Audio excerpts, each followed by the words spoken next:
This is Chapter 10, Classification of Microorganisms. The study of phylogenetic relationships involves taxonomy and systematics. Taxonomy is just the science of naming and classifying organisms. So kind of building that biological library. Systematics, or phylogeny, studies the biological diversity and the evolutionary relationships among organisms. So using modern systematics and phylogeny, these taxonomic groups are now being more accurately defined by genetics and molecular biology. So we have a much clearer picture of how these organisms are related. The study of phylogenetic relationships has changed throughout history as our knowledge and technology has changed. So back in the 1700s, Carolus Linnaeus came up with the first classification system and that binomial nomenclature. So back then, before the invention of the microscope, when we really didn't know about microbes, all we knew were what we could see with our eyes, which were plants and animals. By the 1800s, we had become aware of the presence of microorganisms, but they didn't really have a place to put these microbes, these bacteria and fungi, into their own kingdom. So they were originally put in with the plants. So this is why sometimes even today, your microbiome or the bacteria in your gut are referred to as the microflora or your gut flora, because bacteria were originally classified as plants. But by the late 1800s, we came up with a new kingdom for these microbes. So bacteria, protists, algae, and fungi. So this was the Protista kingdom. In the early 1900s, we had figured out the cellular differences between prokaryotes and eukaryotes. So we were able to classify them more accurately based on the cellular components. So now that we knew bacteria and these prokaryotes were distinctively different from other protists and algae and fungal cells, we came up with a fifth kingdom, Monera. By the 1990s, we had figured more differences between archaea and bacteria, right, again based on their cell wall structures and other cellular differences. So now we have our current three-domain system, so with eubacteria, archaebacteria, and eukaryotes. The three-domain system we use today was developed in the 1970s by Carl Woese. It's based on genetic sequences of nucleotides in the rRNA or ribosomal RNA. So kind of the most basic fundamental genetic material of a cell. So all cells need proteins and have to make proteins. So rRNA codes for the ribosomes that make those proteins. The three domains include eukarya, so all animals, plants, and fungi. So all eukarya is characterized by the presence of a nucleus. Bacteria, which have no nucleus, right, they're prokaryotes, and they're characterized by a cell wall made out of peptidoglycan. Archaea are the archaic or very ancient-like cells. So these include methanogens, the extreme thermophiles, and halophiles. So these type of cells live in extreme environments that are similar to what the early Earth is theorized to have been like when life had first evolved. So places like hydrothermal vents and places with extreme temperatures. So comparing and contrasting some characteristics of these three domains, archaea and bacteria are both prokaryotic, but they're distinguished by their cell wall composition. Archaea contain no peptidoglycan. Bacteria are characterized by that peptidoglycan. So remember, in last chapter we talked about the structure of peptidoglycan was kind of like those raft structures. So you have the carbohydrate logs and the protein ropes that are tying them together. Eukaryotes are defined by the presence of a nucleus, and not all eukaryotes will have a cell wall. So plants have cell walls made out of cellulose, and fungi have cell walls made out of chitin. All eukaryotes that do have cell walls have carbohydrate-based cell walls. They don't have this protein sugar structure. Eukaryotes evolved from endosymbiotic bacteria developing into organelles. So throughout evolutionary history, the cell has become more complex. So the more complexity a cell has, a structure has, the more functions it can carry out. So it started off with eukarya by developing the nucleus. So we have kind of an infolding of the cell membrane that's going to form a new membrane around that genetic material and protect and isolate it. So then later, an endosymbiotic bacteria, smaller bacteria, moved inside of a larger cell. So endo meaning inside and symbiosis meaning a mutually beneficial relationship, so living together. The smaller bacteria produced ATP energy for the larger cell, and the larger cell provided a safe place for this smaller bacteria to live. So over time, they became so dependent on one another, they can no longer survive independently. And those endosymbiotic bacteria became mitochondria. The same phenomenon happened again with a photosynthetic bacteria that went on to develop into chloroplasts. So some evidence to help support the endosymbiotic theory of eukaryotic evolution includes the similarities of mitochondria and chloroplasts to present-day prokaryotic cells. So we know prokaryotes have a circular chromosome, whereas in eukaryotes, our chromosomes are linear. However, your mitochondria and chloroplasts have circular chromosomes, just like prokaryotes do. Prokaryotic bacteria don't have histone proteins. So histones are for packaging DNA. So because they have that circular chromosome, they don't need those packaging proteins. Mitochondria and chloroplasts also do not have histones. Eukaryotes have histone proteins because we have to package our long DNA molecule into those tight X-shaped chromosomes for cell division. We also said prokaryotes have smaller 70S ribosomes than eukaryotes have the larger 80S. Well, mitochondria and chloroplasts also have those smaller 70S ribosomes. They're also able to divide on their own via binary fission, just like bacteria do. Phylogenetic trees are basically family trees of evolutionary history. So we group organisms according to common properties and relatedness. So these can be structured based off of fossils and more recently genomes, genetic similarities. So these mutations that accumulate in the genome serve as a molecular clock. So we can kind of look back in time and see where these distinguishing features emerged. So the further back you go down the tree, the further back in evolutionary history. So we know that all living organisms evolved from a common ancestor. And each species is going to retain some characteristics of that ancestor down the line.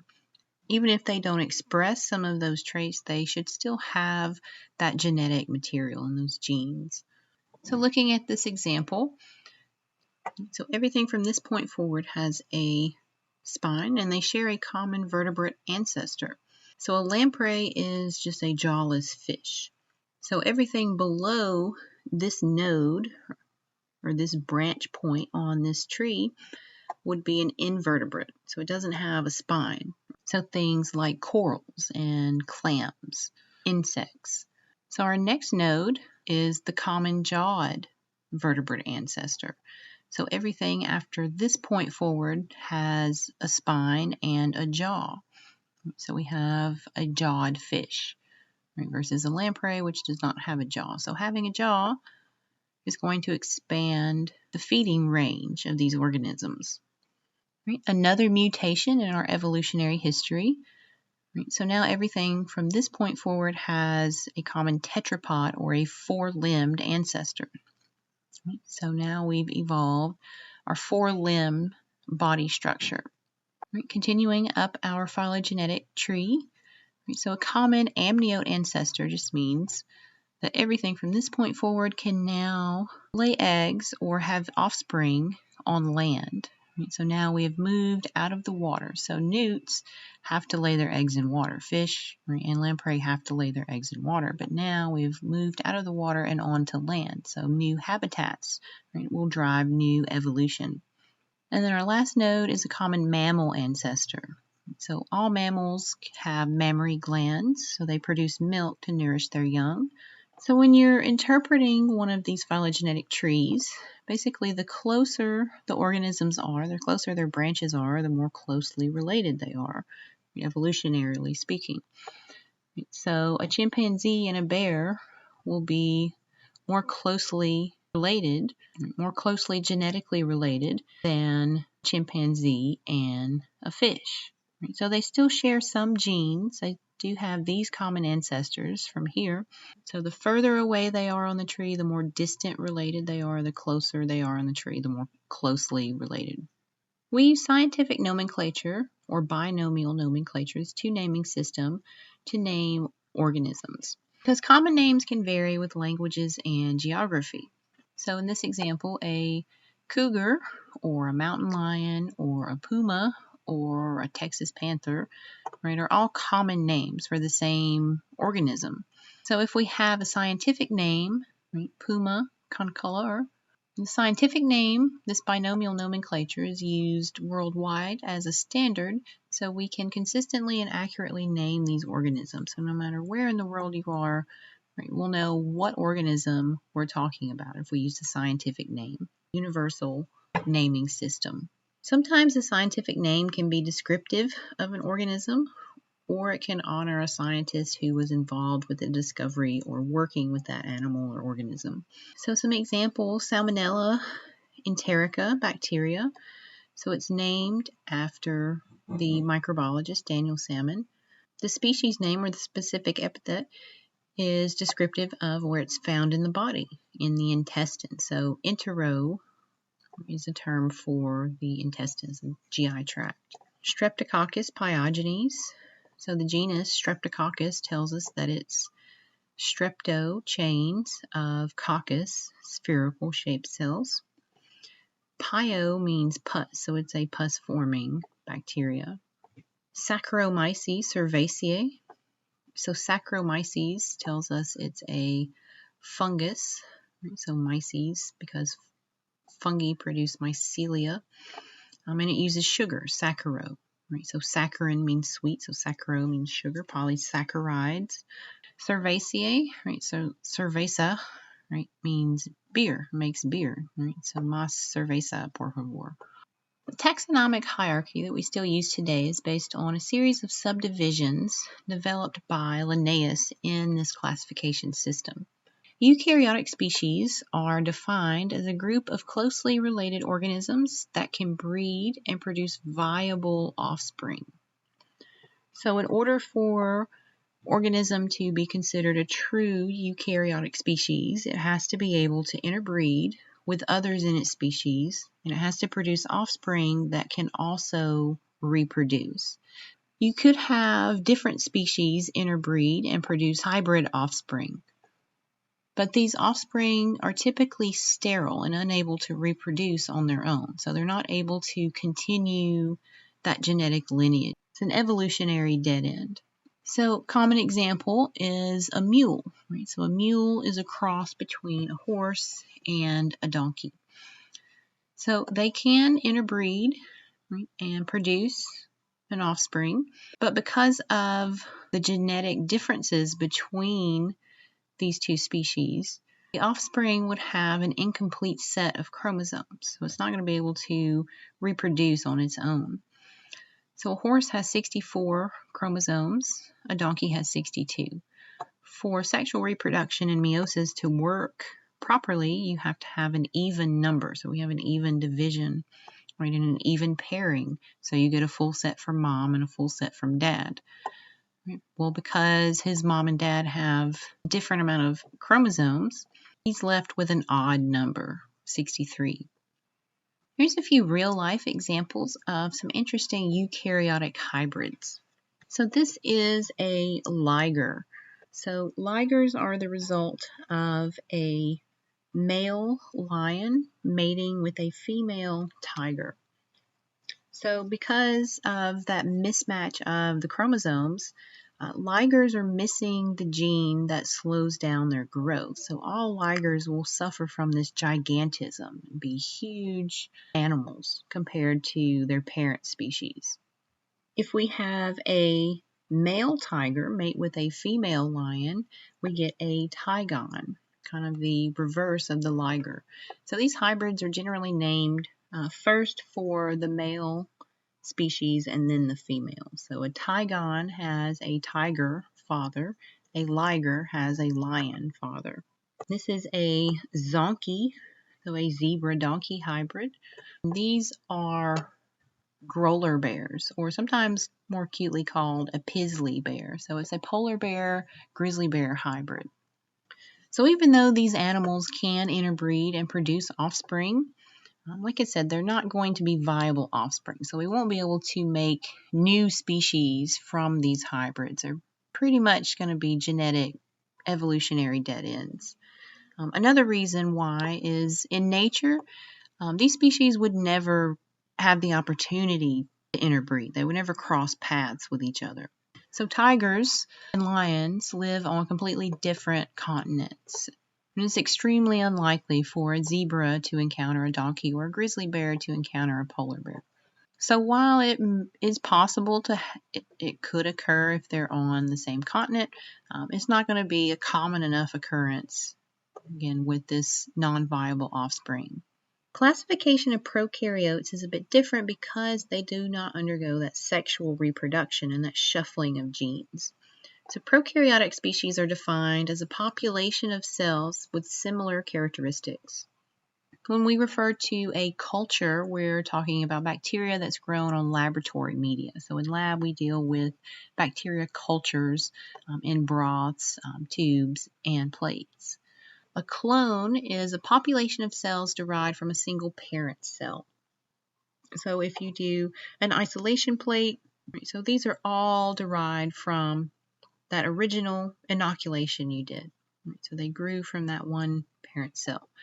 A strain would be genetically different cells within a clone. So now one of these later generation cells are going to mutate, and then they're going to multiply, and now we have a new strain appear. Because eukaryotes are so diverse, we have 4 kingdoms to classify these eukaryotes. Protista is kind of a catch-all kingdom for a variety of organisms, both photosynthetic or non-photosynthetic. So based on genetic data, we can group them into clades or family groups. So when we looked at that phylogenetic tree or that evolutionary family tree, so a clade would just be which branches are grouped together. Fungi are chemoheterotrophic. They can be unicellular yeast or multicellular molds in mushrooms. They're distinguished by cell walls made of chitin. Kingdom Plantae are multicellular organisms with cell walls composed of cellulose, and they are photosynthetic. Animals are multicellular and they have no cell walls. All animals are chemoheterotrophic, meaning that they have to eat other organisms to survive. So this figure is showing the Protista kingdom is kind of spanning into and connected to all the other kingdoms, eukaryotic kingdoms as well. Just because protists have such a variety of organisms, and one that's interesting is a euglena. So it's kind of a connection between plants and animals. It's animal-like in that it can eat other organisms and cells.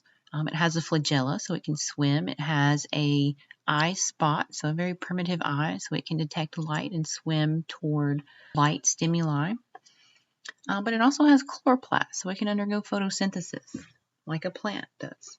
Because viruses are in that gray area of biology where they're not technically considered living things because they're not composed of cells. So we can't classify them in any of the 3 domains.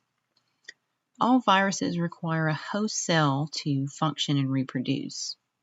But we can still try to classify viral species based on similar characteristics. So we classify these viral species or groups based on particular ecological niche, so meaning a certain type of host range, right, or habitat range. So viruses that only infect the respiratory system, right, or viruses that only affect the genital tract. With modern molecular biology, we can sequence the genomes of these viruses to get more accurate classification information. So basic virus structure is just genetic material with a protein coat, and it may or may not have a lipid envelope or surface proteins or spikes as well. But the genetic material inside the virus core can vary. So it could be a double strand of DNA or a single strand of DNA. It could be single-stranded or double-stranded RNA, positive or negative, which we'll talk about in a later chapter.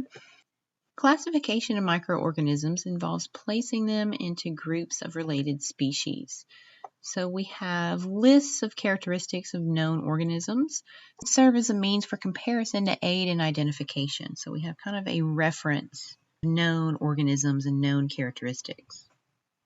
Identification of microorganisms involves matching the characteristics of an unknown to a list of known organisms. So we can go back and compare to what's already been classified. Once we have a positive identification in a clinical lab, we can determine the appropriate treatment. Some identification mechanisms, some of these we'll do in lab. So basic staining, so gram stain, acid-fast stain, motility test, so we can tell if it has flagella, and so is it able to swim or move through a media. Cultural characteristics, so how does it grow on different types of media. Biochemical tests, and then identifying it. So using all of the data we've gathered about our unknown, right, we can then compare to our manual or our known classifications. And if we need further confirmation, we can do serological or antibody tests or PCR genetic tests. Morphological characteristics are more useful for identifying eukaryotes. Since prokaryotes bacteria only have a couple of standard shapes.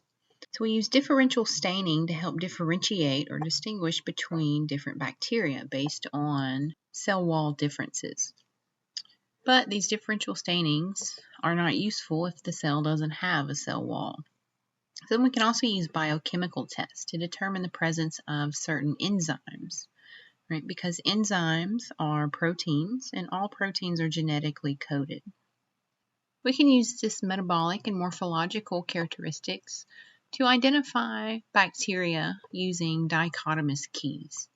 So we'll talk more about dichotomous keys later on, but it's basically a two-choice system, right? So di means two, dichot just means cut in two, so think two-choice, right? So there's a couple different formats of a dichotomous key. So this one is kind of like a flow chart, but you will do something similar to this in lab when we get to the unknowns. So first you'll look at the Gram reaction. So say we are trying to identify Klebsiella pneumoniae.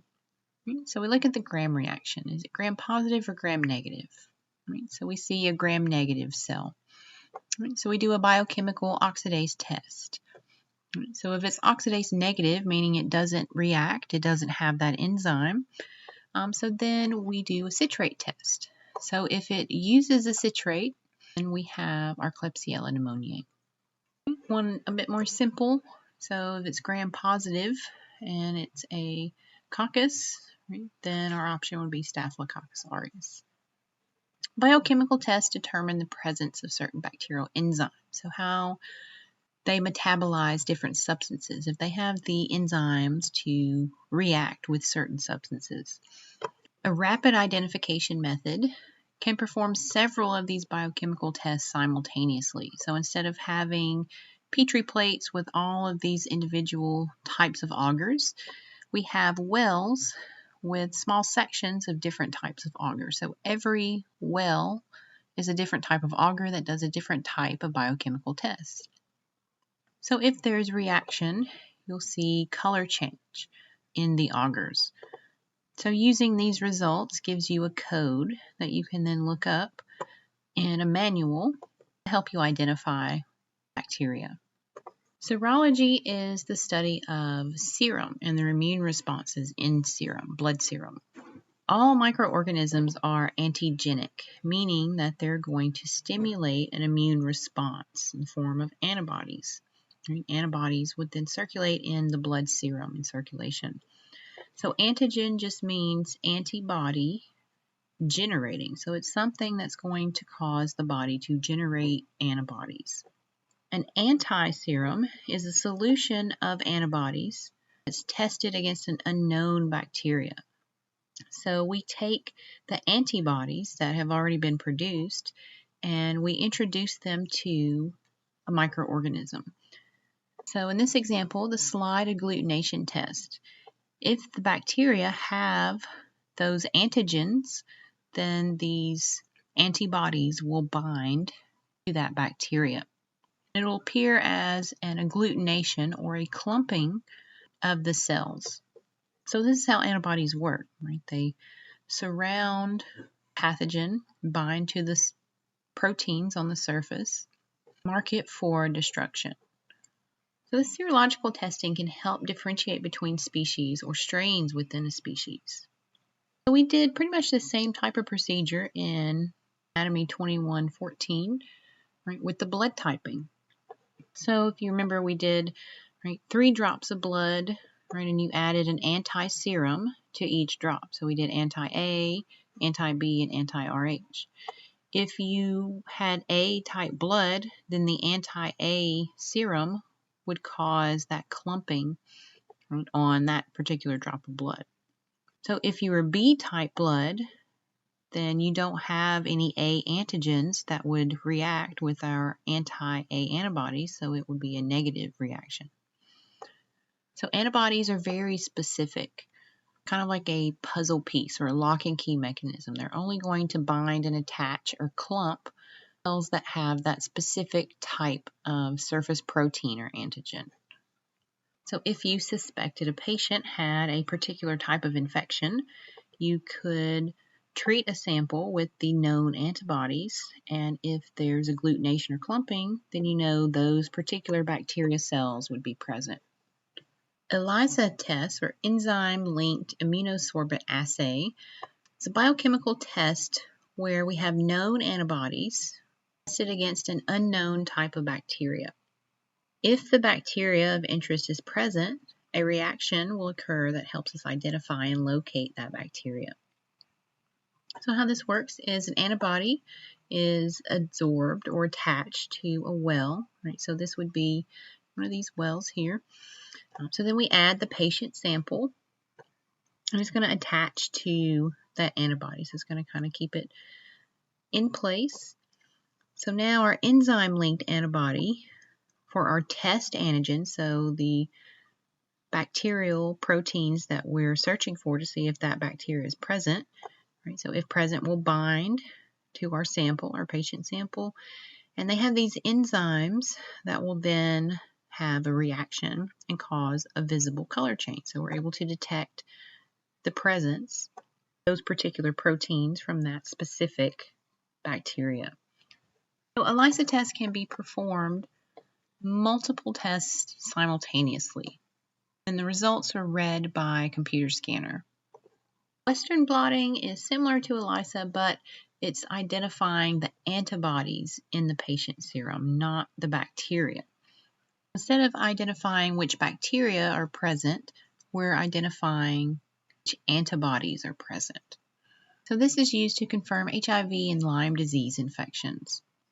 So in this example, we're testing for Lyme disease in a patient. We do electrophoresis to separate the proteins. We take proteins from the Lyme disease bacteria. Basically, the way electrophoresis works is we snip different genes and segments out of a genome, and we introduce them into this well. Electro, meaning electricity, is added. So this gel is kind of like a maze. Right? Gel is not completely solid, right? So there's still molecular space for these molecules to move through. Electrical charge is going to draw the DNA fragments toward the end of the well. Based on their charge and their size, right? They'll move at different rates. So your smaller DNA fragments, your smaller genes, will be able to move through those tight spaces and travel further along the gel, whereas your larger molecules are trapped early on near the top of the gel. So now we've separated all of the proteins or the potential antigens from this bacteria. These bands are then transferred onto a filter by blotting. So we just dab it on there. So again, all of these bands would contain molecules of a particular protein or antigen. So now we need to be able to see which antigens are present. So we just transfer these antigens onto our filter, and then we apply the patient's blood serum to see if their antibodies are present. So if the patient has the antibodies for Lyme disease, it will bind to these proteins, right, that we transferred from here, and they'll become visible in our results. So the only way that we would get a positive result on this would be if the patient has Lyme disease and is actively fighting the infection and producing those antibodies. If the patient is not infected with Lyme disease, they wouldn't have the antibodies, so there would be no reaction. Phage typing is a test we can do for determining which bacterial virus a bacteria is susceptible to. So bacteriophages, or phage, is just a particular type of virus that only infects bacteria. And this is kind of actually what they look like crazy alien viruses. So the way this works is we create a lawn growth on a plate. So you get your cultured bacteria and you swab the entire plate, so we have a full solid growth on the surface of the plate. Then we add the phages, or the viruses. So if a bacteria is susceptible to a particular virus, you'll see these plaques, or these clearings, where the viruses are killing and rupturing the bacterial cells. So there's no more bacterial growth in these regions. DNA fingerprinting is using electrophoresis to compare fragments of genetic material from different organisms. So this can give us information on genetic similarities and differences. So the way this works is we have your DNA sample. We add some enzymes. They're called restriction enzymes. So they cut the DNA into fragments, right, and smaller segments of various sizes. So we load these DNA fragments into the well of our gel. So because the DNA molecules are negatively charged, right, if we apply a positive charge to the end of the well, right, that's going to kind of magnetically draw these DNA fragments closer to the other side. As we said, the smaller fragments are able to travel farther through that gel matrix toward the bottom. The larger DNA fragments will be trapped closer to the top. Nucleic acid amplification tests use PCR, or polymerase chain reaction, to amplify or make many copies of DNA of an unknown microorganism that we cannot culture in the lab. So not all microbes are able to be cultured and grown in a normal laboratory setting. So we can get DNA samples. So start with just a very small sample, maybe 1 or 2 strands of DNA, and using PCR, which is basically DNA replication in a test tube, we can make many copies of that genetic code. So with PCR, you have your DNA sample. Put your DNA sample in the machine. So the denaturation process, we increase the temperature just enough to separate those 2 strands and unzip the DNA molecule. Then we cool it down and we add in our primers, right? So basically our ingredients for DNA. So we add our enzymes and our bases and our primers. And the enzyme, the DNA polymerase enzyme, will add new bases to the strand and synthesize new DNA. We can go back and repeat this cycle as many times as we need to get as many copies of that DNA. So this is showing the blue, right, is your original strands. Right, so this one copy becomes 2 copies. We do a second cycle, 8 copies, third cycle. So an exponential amplification of these genomes. Nucleic acid hybridization measures the ability of DNA strands from one organism to hybridize or pair with DNA from another organism. So basically, the closer related two organisms are, the more of their genetic sequences will be the same. Greater degree of hybridization or matching up of the DNA strands, the greater degree of relatedness. So with a complete hybridization, the organisms are genetically identical. Partial hybridization means that they are related. They do share some genetic sequences. There is no hybridization, then the organisms are unrelated. Southern blotting uses this nucleic acid hybridization to identify unknown microbes using DNA probes. So DNA probes are basically probes that we send out to search for specific DNA sequences.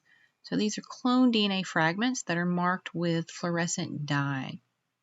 And they're separated into single strands. So meaning if this particular gene of interest is present, then the DNA probe will find it and pair with it. And we'll be able to detect it with that fluorescence.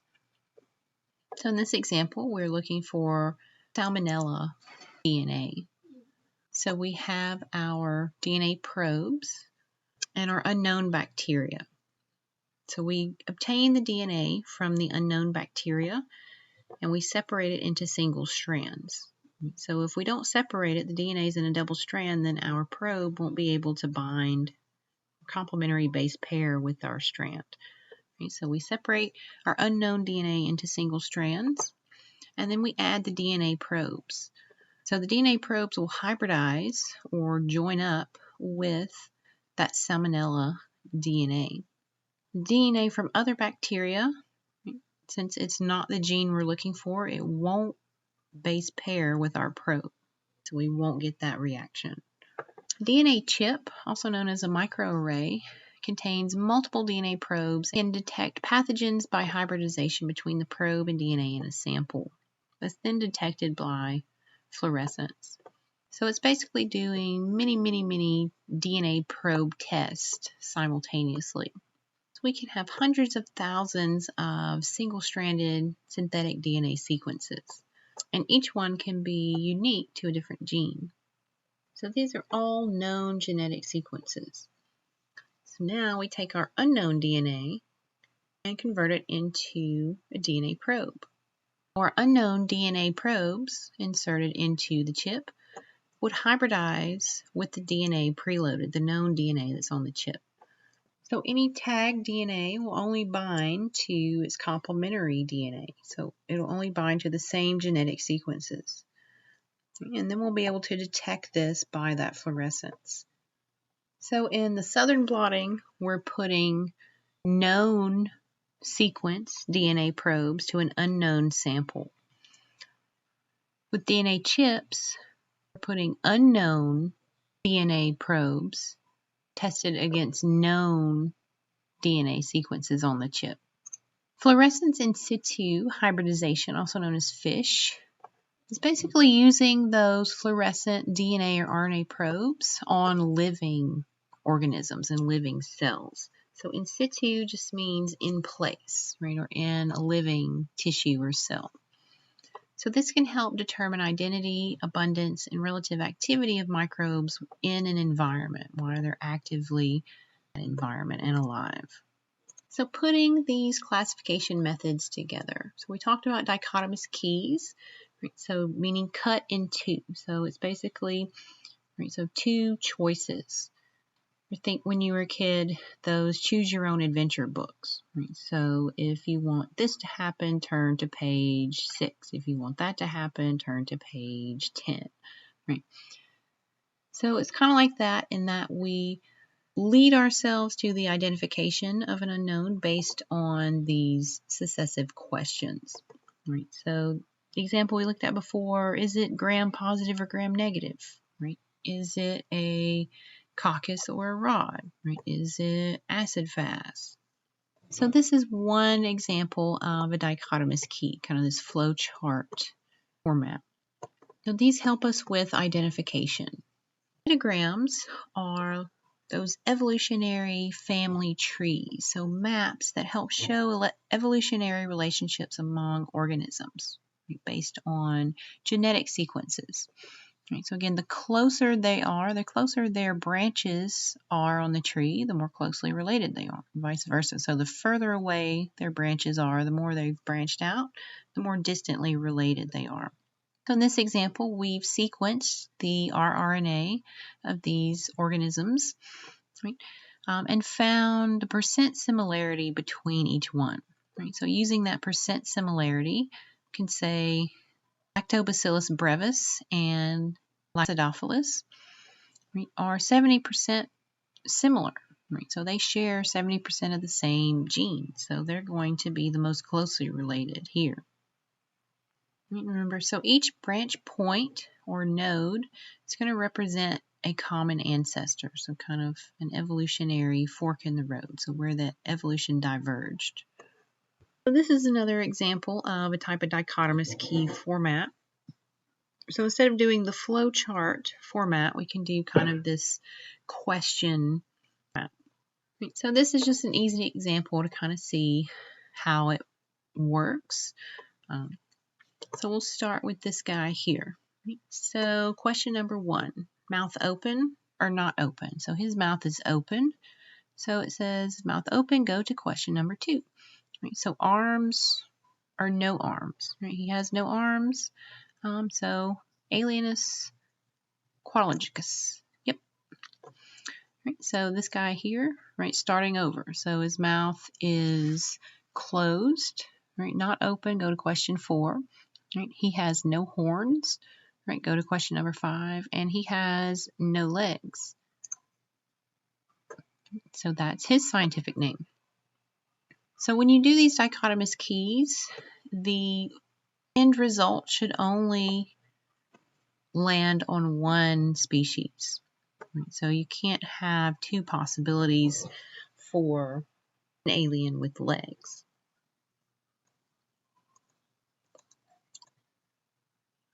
So when reading these cladograms or these phylogenetic trees, just remember the closer 2 species are on the tree, the more closely they are related. That means their evolutionary history is a bit more recent.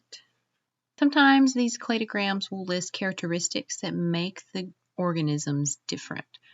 So like we said, everything from here forward has a vertebral column or a spine. Everything here forward has jaws. Everything here forward has 4 legs. Everything here back does not. This is showing the overall evolutionary tree.